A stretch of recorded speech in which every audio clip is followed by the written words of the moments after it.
प्रश्नावली 5.3 का दूसरा प्रश्न है, नीचे दिए हुए योगफलों को ज्ञात कीजिए। पहला है 7 प्लस 10.1/2 प्लस 14 प्लस ... प्लस 84।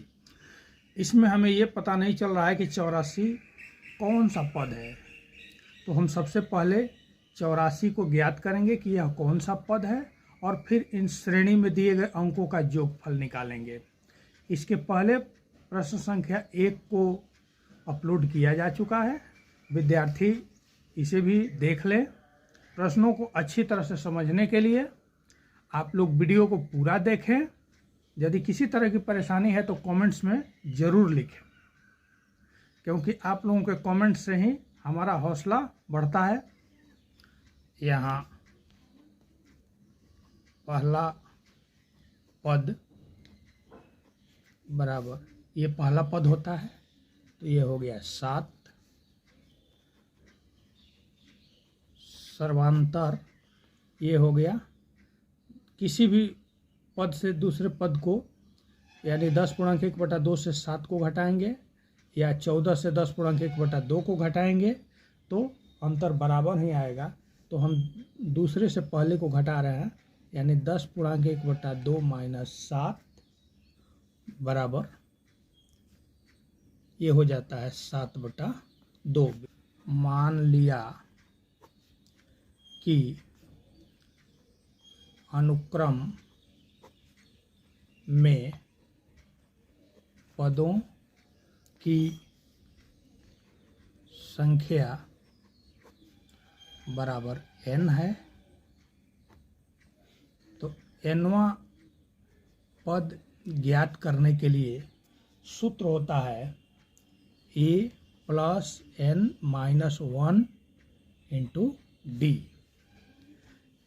लेकिन हम देख रहे हैं कि इस अनुक्रम में अंतिम पद यानी nवां पद 84 है, तो nवां पद हो गया 84 बराबर a है 7 प्लस n माइनस 1 और d है सर्वांतर 7/2। तो 84 माइनस 7 ये इधर आ जाएगा, n माइनस 1 इंटू 7/2 या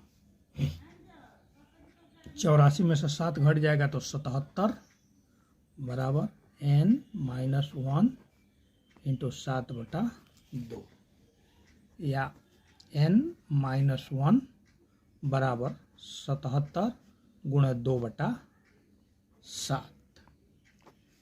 ये हो गया 11 यानी 22।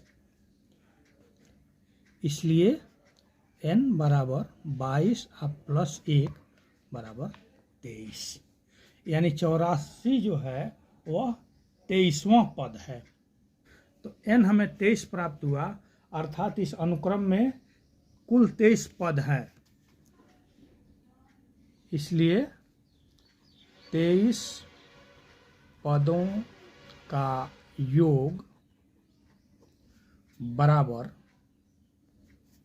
इसका सूत्र होता है S23 बराबर 23/2 यानी n/2 इंटू 2a, तो a 7 है,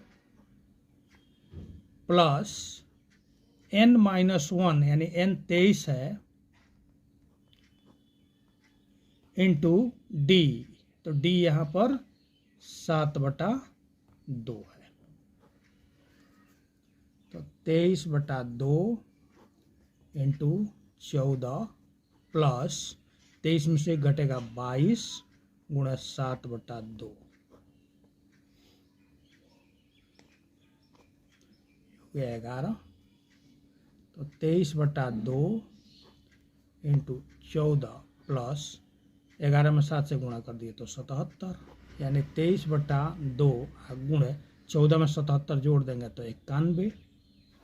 अब 23 में 91 से गुणा कर देंगे तो ये हो जाएगा 2093/2।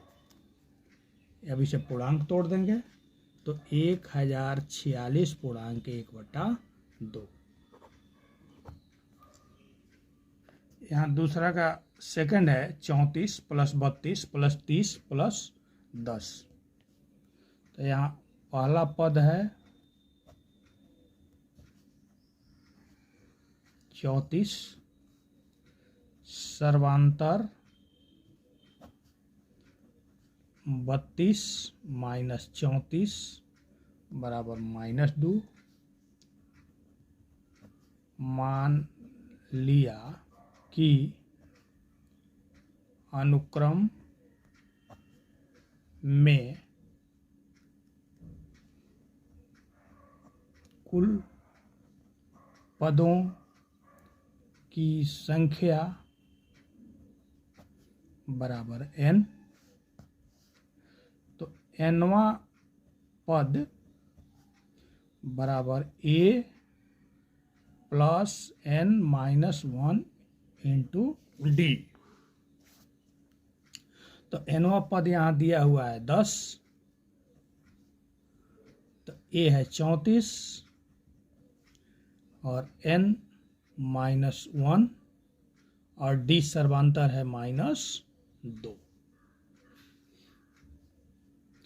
या 10 34 इधर आ जाएगा तो माइनस हो जाएगा बराबर n माइनस 1 इंटू -2 या -24 बराबर n माइनस 1 इंटू -2 या n माइनस 1 बराबर -24 बटा -2, तो इसलिए 12।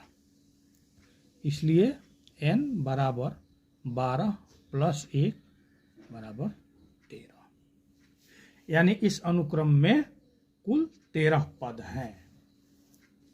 13 पदों का योग S13 यानी 13 बराबर n बटा 2 into 2a plus n minus 1 into D. तो 13 बटा 2 इंटू 2 गुणे ए दिया हुआ है 34 प्लस n हमें प्राप्त हुआ है 13 -1 और सर्वांतर है -2। तो 13 बटा 2 इंटू 34 में 2 से गुणा करेंगे तो 68 प्लस 13 में से घटेगा 12 गुणा -2। 13 बटा 2 टू 68 माइनस 24। 13 बटा 2 गुणे 68 में से 24 घटेगा तो 44 22 बराबर 286। यहाँ तीसरा है -5 प्लस -8 प्लस -11 प्लस -230। तो पहला पद बराबर -5 सर्वांतर डी। तो यहाँ -8 माइनस -5 यानी -8 माइनस माइनस प्लस 5 -3। मान लिया कि इस अनुक्रम में कुल पदों की संख्या बराबर n। तो nवां पद बराबर a plus n minus 1 into D. तो nवां पद हो जाएगा -230 बराबर a -5 प्लस n -1 इंटू -3। या -230, ये इधर आ जाएगा तो +5 बराबर n -1 इंटू -3, या -225 बराबर n -1 इंटू -3, या n -1 बराबर -225 बटा -3 बराबर 75। इसलिए n बराबर 75 जोड़ 1 बराबर 76, अर्थात इस अनुक्रम में कुल पदों की संख्या 76 है। इसलिए 76 पदों का योग S76 बराबर n/2 यानी 76/2 into 2a plus n -1 into d,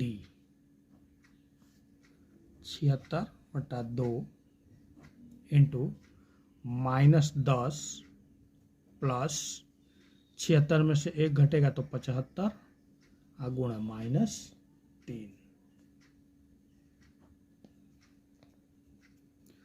तो 76/2 इंटू -10 आइए प्लस -225 बराबर 76/2 गुणे ये हो जाएगा 235, 38 गुणे -235, ये हो जाएगा -8930।